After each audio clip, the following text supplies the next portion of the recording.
అందరూ సురక్షితంగా ఉన్నారు. అయితే అక్కడి నుంచి రెచ్చగొట్టే ప్రసంగాలు వస్తున్నాయి. మనం రెచ్చిపోవాల్సిన సమయం కాదు ఇది. వాళ్ళకి ఏదో దురుద్దేశం ఉండొచ్చు, ఇక్కడ కవ్వించి దృష్టి మళ్లించాలని ఉండొచ్చు. అందుకని మనం నిగ్రహం ఉండాలి, సమయంలో పాటించాలి, రెచ్చిపోవద్దు. ఆ సందర్భం కాబట్టి వేద్ కుమార్ గారు సందేశం ఏంటి సద్భావం ఎందుకంటే రెండు చీలిపోయేటప్పుడు తెలంగాణ ఆంధ్ర విడిపోయేటప్పుడు ప్రజల మధ్య విద్వేష వాతావరణం ఉండదు, సుహృద్భావ వాతావరణం ఉండాలి.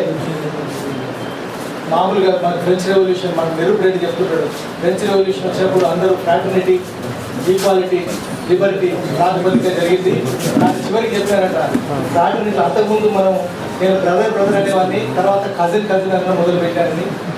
అటువంటి వాతావరణం రావద్దు, ప్రభుత్వమే చొరవ తీసుకోవాలి. ఇప్పుడు తెలంగాణ తప్పనిసరి ఏర్పడుతుంది.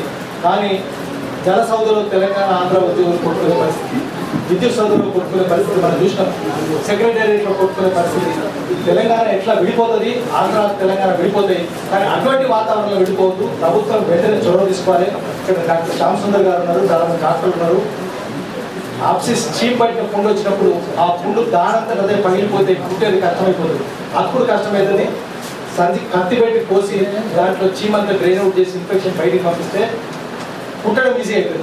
పగిలిపోతే దేశపట్టంలాగా ఉంటుంది చీపుడు. ఆప్సిస్ పగలకుండా చూసుకోవాలి.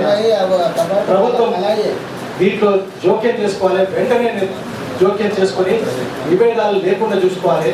అటువంటి ప్రభుత్వం చేయనప్పుడు మనమే చేయాలి, మనమే సద్భావన చేయాలి. అందుకని తెలంగాణ ఉద్యోగులు గట్టిగా చెప్తున్నారు, మేము శాంతి యాత్రలు పెడతామంటున్నారు, శాంతి యాత్రలు అన్ని చోట్ల తిరుగుతామంటున్నారు. మనం కూడా కమిటీ లాంటిది ఏర్పడి ఉద్యోగులతో సహా కలిసి తెలంగాణ ఉద్యోగులు, తెలంగాణ సంఘాలు కలిసి ఆంధ్ర ఉద్యోగులకు, ఆంధ్ర ప్రజలకు ఇక్కడ ఏ ప్రమాదం లేదు, మీరు అందరితో పాటు సమాన పౌరులుగా ఉండొచ్చునని ఒక పర్యటన మొదలు పెట్టాలనేది లక్ష్యం. అది మనం చేస్తామా లేదా కానీ అటువంటి వాతావరణం ఉండాలి. నేను పట్టుబట్టి భూమన్ గారికి నేను నుంచి ఫోన్లు చేస్తున్నా. నేను తిరుపతిలో జర్నలిస్టులు ఏపీడబ్ల్యూ రౌండ్ టేబుల్ పెట్టారు. దాంట్లో మాకు ఏ విషయం ఏం జరుగుతుందో మిత్రులు, అక్కడ సీమాంధ్ర మిత్రులే జర్నలిస్టులు చెప్తూ పోయినారు. చాలా గట్టిగా మాట్లాడింది, తెలంగాణకు అనుకూలంగా మాట్లాడింది భూమన్ గారు. వారు అట్లే ప్రొఫెసర్ వెంకటరెడ్డి గారు వైస్ ఛాన్సలర్ ఆయన, వారిద్దరు తెలంగాణకు మనకంటే గట్టిగా మాట్లాడారు. ఇక్కడ మనం హైదరాబాద్లో కూర్చొని తెలంగాణకు అనుకూలంగా మాట్లాడడం కాదు, అక్కడికి వెళ్ళి అక్కడ మాట్లాడడం. తర్వాత సభ మూడు కూడా నేను విన్నది ఏమంటే, ఎవరైనా తప్పు మాట్లాడితే పాలిటీషియన్స్ మాత్రమే మాట్లాడారు. చదలవాడి కృష్ణమూర్తి పాలిటీషియన్సే, ప్రజలందరూ తక్కిన రాజకీయాలకు సంబంధం లేని వాళ్ళందరూ చక్కగా మాట్లాడినారు. తెలంగాణ అనివార్యం అవుతుంది, మనం సౌహృద్భావ వాతావరణం నెలకొల్పాలని చెప్పారు అందరూ. పాలిటీషియన్ చదలవాడి కృష్ణమూర్తి కావచ్చు, వెంకటరమణ కావచ్చు, మాట్లాడుతూ వాళ్ళు కోప్పడ్డారు. మూడు అట్లా ఉన్నది అక్కడ. అందుకని నాకేమనిపించిందంటే ఈ సభలో భూమన్ గారు ఉంటే మంచిది అనిపించింది. వాళ్ళ విరసం సంస్థాపకులు, ఆ తర్వాత జన సాహితీ పెట్టుకున్నారు. తర్వాత ఇప్పుడు రాయలసీమ అధ్యయనాల వేదిక పెట్టుకున్నారు. నిజమే, మనం కూడా రాయలసీమను విభజిస్తే దాన్ని రెండుగా చేస్తే లాస్ట్ టైం ప్రొఫెసర్ హరగోపాల్ గారు అన్నారు, చాలా బాధపడతారు, వాళ్ళకు ఐడెంటిటీ ఉంది, వాళ్ళకి కల్చర్ ఉంది, వాళ్ళకు చరిత్ర ఉంది, చరిత్రను చెరిపేయడం సరైనది కాదన్నారు. మనం కూడా ఫీల్ అవుతున్నాం అట్లాంటిది. అందుకని భూమన్ గారు రావాలని పట్టుబట్టి నిన్నటి నుంచి ఫోన్ చేస్తున్నాం. తర్వాత వేద్ కుమార్ గారు చేసినారు. నిజంగా మేమంతా భూమన్ గారికి మేము కృతజ్ఞతలు మనసారా చెప్తున్నాం. ఈ వేదిక మీద మా గురువు గారు, నాకు మా రత్నమాలక్క ఇద్దరికి గురువు గారు కొత్తూరు వెంకటేశ్వరరావు గారు, ఆయన 69 నుంచి ఉద్యమానికి స్ఫూర్తిగా ఉన్నారు. వాళ్ళే ఆంధ్రభూమిలో అప్పటి నుంచి సంపాదకులుగా ఉన్నారు. మేము ఈనాడులో కలిసి పనిచేసినాము. మేము సమ్మె చేస్తే దానికి కూడా రామోజీరావు మీద మేము చేసిన పోరాటానికి కూడా పూర్తి సంఘీభావం వెంకటేశ్వరరావు గారు ఉండేది. దానికంటే ముందు నిజాయితీ కలిగిన జర్నలిజం అయింది. ఎక్కడ చిన్న తప్పు జరిగింది నాకు తెలిసి, ఒక వార్త లేకపోతే పదవికి రాజీనామా చేసిన పెద్ద పదవి ఉదయం పత్రిక ఎడిటర్గా చిన్న వార్త లేకపోతే రాజీనామా చేసి వెళ్ళిపోయినారు. నిజాయితీ, తెలంగాణ పట్ల చిత్తశుద్ధి మనం అందరం మర్చిపోయినప్పుడు కూడా, గుంటూరు జిల్లా మనం అందరం మర్చిపోయినప్పుడు కూడా తెలంగాణ గుర్తుపెట్టుకున్న వాళ్ళు కాన్షియన్స్ కీపర్స్. మేము అట్లా గౌరవిస్తుంటాం. పొత్తూరు వెంకటేశ్వర గారు, మా సుబ్బారెడ్డి గారిని, ఆర్బి వీరేశ్వరరావు గారిని, పిఎన్ స్వామి గారు, ప్రతాప్ కిషోర్ గారు జర్నలిస్ట్ లేరు, సంతపూర్ రఘురావు గారు కూడా ఇంకా బతుకున్నారు, పొత్తూరు వెంకటేశ్వరరావు గారు, అట్లా కొద్దిమంది కనిపిస్తారు. ఆదిరాజు వెంకటేశ్వరరావు గారు లేరు. మేము జర్నలిజంలో వీళ్ళు మాకు ఆదర్శమని మేము ఎప్పుడు గౌరవిస్తుంటాం వాళ్ళని. నాకు మా రత్నమాలకు మేము అంత సమ్మె చేసినాం. మా సమ్మె చేసినప్పుడు కూడా మా వెంట ఉన్నారు వాళ్ళు. అక్కడ ఎడిటర్గా ఉంది ఈనాడు పత్రిక హైదరాబాద్ ఎడిషన్ పొత్తూరు వెంకటేశ్వరరావు గారి పేరు మీద ఉండేది. వారే రామోజీరావు పొత్తూరు వెంకటేశ్వరరావు గారి పేరు మీద ఉండేది. వారు ఉండడం నాకు గర్వకారణం. అదేవిధంగా మాకు గురు సమానులు హరగోపాల్ గారు ఉన్నారు, మరో అలంకారు ఉన్నారు, ఆలంకార్ గారు ఉన్నారు. ఇక్కడ చుక్కారామయ్య గారు అందరి గురువులు వారు, తెలంగాణ గర్వించదగిన గురువులు. ఈ సభలో నేను ఒకటి రెండు విషయాలు చెప్దామనుకుంటున్నా. పత్రికలు ఉన్నాయి, పత్రిక original copy, original original original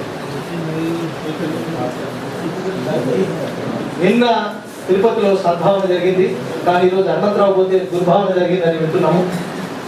Hanumantharao పోతే ఏది ఏమైనా సరే నేను దాని జోలికి ఎక్కువ పోను. ఈ సద్భావన కొనసాగించాలి. ఎవరిని రెచ్చగొట్టే వాళ్ళు రెచ్చగొట్టినా కూడా మనం రెచ్చిపోవద్దు. ఎవరిని కోస్తా వాళ్ళని రెచ్చగొట్టే విధంగా మాట్లాడద్దు.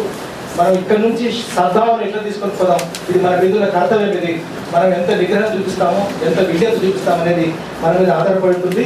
ఒక్క విషయం నేను ఈ పత్రిక చూపిస్తా. తెలంగాణకు వ్యతిరేకంగా టీవీలు పత్రికలు చాలా రాతలు రాస్తున్నాయి వాళ్ళు. ఎందుకంటే హైదరాబాద్లో భూములు కబ్జాలు పెట్టిన వాళ్ళు.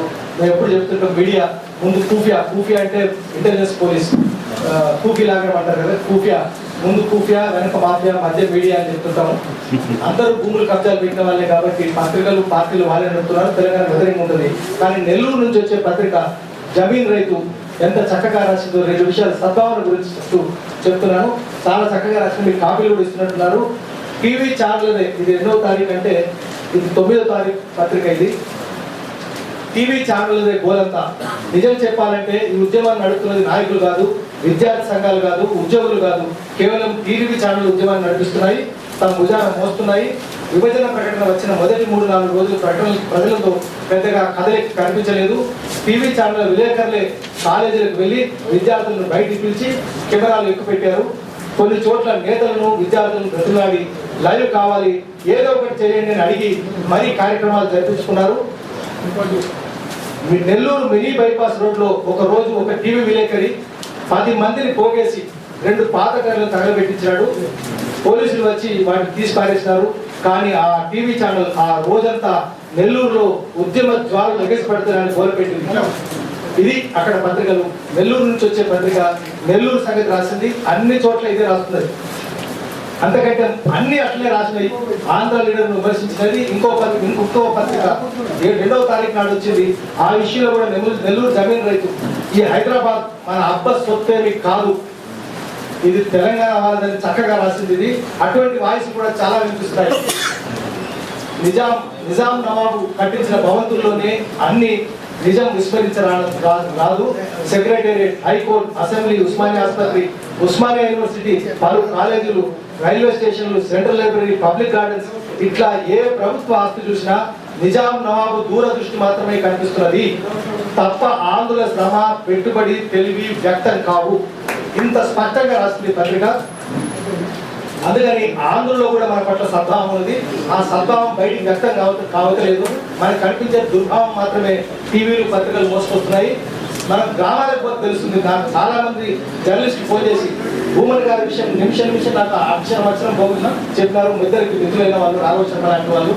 ఆయన కృష్ణా జిల్లా వ్యక్తి, కానీ ఇది తప్పని చెప్పినాడు. ఆయన అంతకుముందు కూడా మీటింగ్లో, జర్నలిస్టుల మీటింగ్లో తెలంగాణకు అనుకూలంగా మాట్లాడినారు. తిరుపతిలో కూడా మెజారిటీ ఉన్న సభలో తెలంగాణకు అనుకూలంగా సద్భావం వ్యక్తమైందని చెప్పి నాకు చెప్తారు. అందుకని అటు ఇటు సేమ్ పీపుల్, విద్యత కలిగిన వాళ్ళందరూ కలిసి సద్భావన సృష్టించాల్సి ఉంది. ఆ తరుణంలో ఈ సమావేశం ఏర్పాటు జరుగుతుంది. మొట్టమొదటి నేను ఈ సమావేశం ప్రొఫెసర్ హరగోపాల్ గారు మొదలు పెట్టాలని కోరుకుంటున్నాను.